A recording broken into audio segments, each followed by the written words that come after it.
Hello there. Once again, it's Anton from Anton Obey. Thank you guys for stopping by the collection room. Today I'm taking a look at some comics.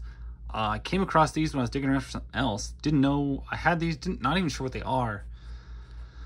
But it's 1987, December 1987.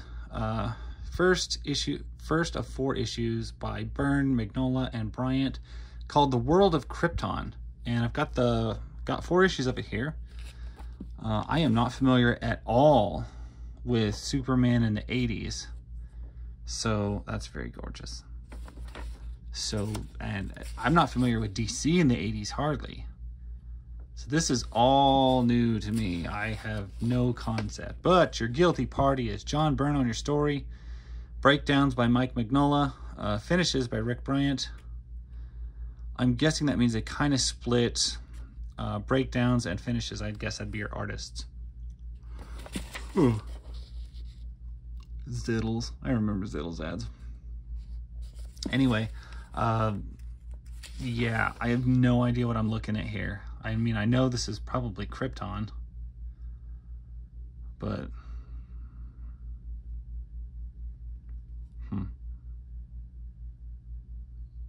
yeah, very, very weird. I don't know much about Krypton. I haven't actually even seen the old Superman movies.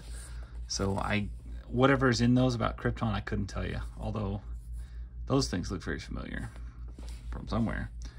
And you can tell this is really, the ink is really faded out on this. It's not very clear at all. But some sort of mini-series in regards to the world of Krypton. So, give us some insight into Krypton that I'm certainly not familiar with. And I've maybe seen a clip or two, and I watched the old, really terrible Supergirl movie. But I can hardly believe anything like that is canon, although the more I'm looking at this mess, I'm starting to kind of think maybe some of it is.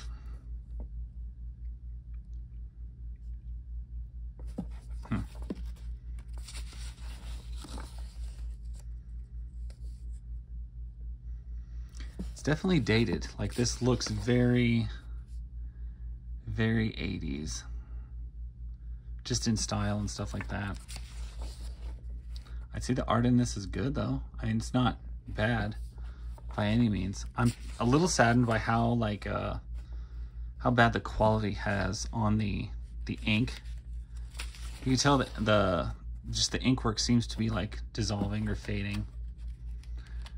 Probably due to, I mean, they're not like roughed up or anything, so I'm assuming they were probably bagged most of their lives, but they were probably stuck in some of those like crappy, just the old style bags that they used to use would a lot of times do things to the ink that I didn't think was good for it. A lot of times, if you'd have just not bagged them or boarded them and just left them in a box and not messed them up, you'd have probably been better off. And it's a Warhammer monster. Not really, but it sure does look like one.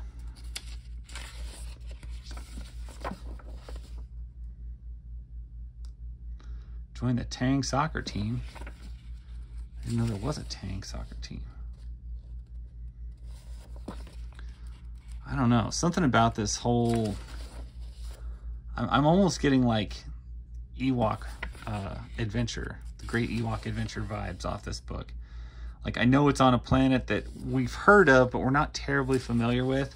So they're kind of filling in some gaps for us. And I'm thinking maybe you don't need to do that. Of course, I'm sure by this day and age now, I'm sure there's a strong backstory and mythology to the planet of Krypton that I'm not familiar with.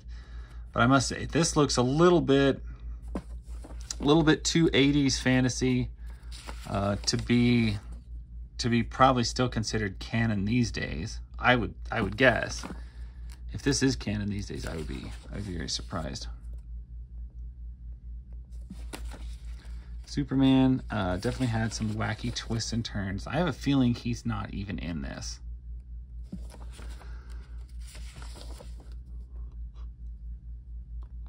Death to the rebels, death to the betrayers, death to the people.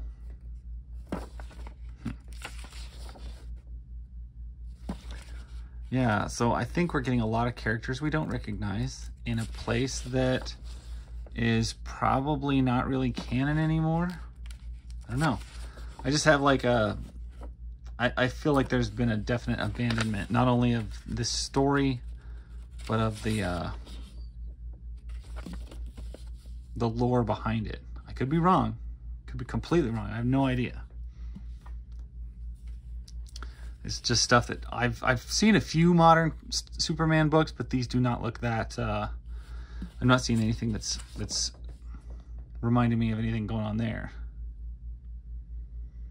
1987. I would have been 6 years old when this came out. History lesson. Are we going to get to the House of L? Are we going to see anyone we recognize? We're going to kind of know what's going on at this point. It's hard to tell.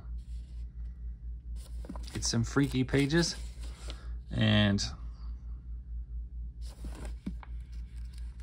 yeah, I'm actually having a... I mean, I can tell we're definitely dealing with a story of revolt, rebellion, definitely conflict on the world about how things are going. Jor-El, a name we all recognize.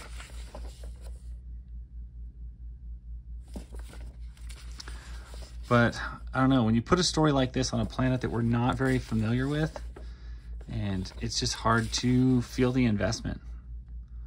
And especially when I would be shocked if this kind of thing was still canon, and that makes it harder to feel the investment, because it's like, well, that's kind of a storyline that looks abandoned. It definitely has an abandoned story feel to it.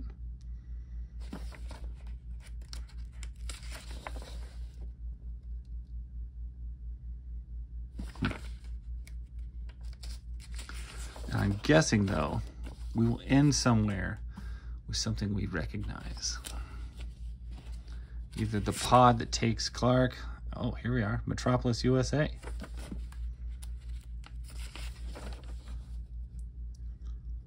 The world of Krypton. Family history. Big departure in book 4. This is all here on Earth. This is all to do with Clark Kent.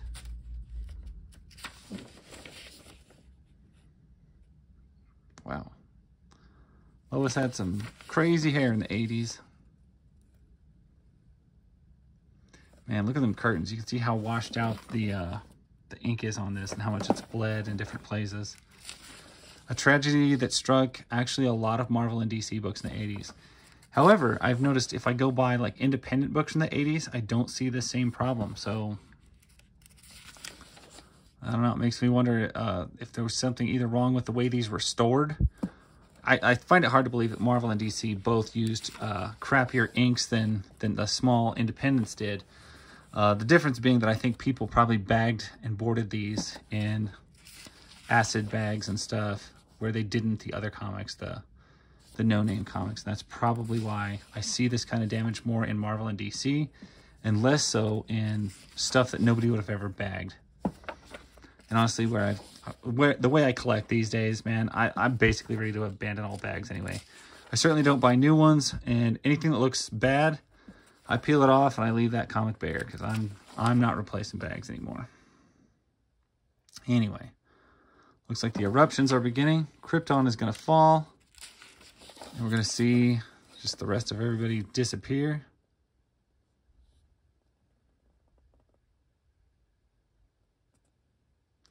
Oh, and this would have been before Lois knows that it's Clark, so that's the thing. There was a time before that. It's hard to believe. It's hard to remember, but there was a time before Lois knew that Clark was Superman. Anyway, I don't really know what to make of these. They were just really odd, and they were in my collection, and I wanted to flip through them just kind of to see what they were.